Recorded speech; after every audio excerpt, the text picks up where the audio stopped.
একটা প্রশ্ন সবসময় আসলে সবচেয়ে বেশি আসে, সাকিব আল হাসান আর কখনো ফিরতে পারবে কিনা আন্তর্জাতিক ক্রিকেটে, এবং আপনি এজ এ ক্রিকেট ফ্যান সাকিবকে আর কখনো দেখতে চাইবেন কিনা, বা সাকিব যেভাবে আসলে শেষ করেছে, যে জায়গাটায় থেমেছে, সেটা নিয়ে আপনার আক্ষেপ আছে কিনা, বা কতটুকু এজ এ ক্রিকেট ফ্যান?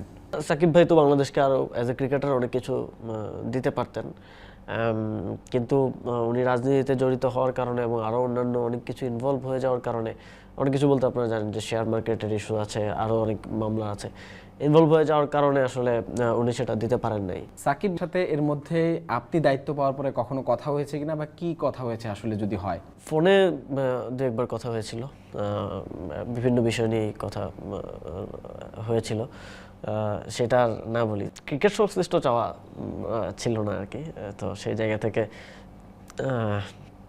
বলা একটু মুশকিল।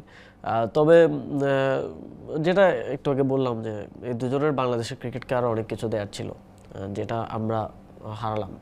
যেমন মাশরাফি বিন মুর্তজার একটা লিডারশিপ দেওয়ার সুযোগ ছিল, সাকিব ভাইয়ের তো নিজেরই পারফর্ম করার আরও সুযোগ ছিল, তো সেটা আমরা হারালাম তাদের রাজনীতিতে যুক্ত হওয়ার কারণে। তো এটাই আমার মনে হয় যে আমাদের ভবিষ্যৎ প্লেয়ারদের জন্য এবং বর্তমানেও যারা আছেন সবার জন্য একটা মানে এক্সাম্পল হয়ে থাকবে।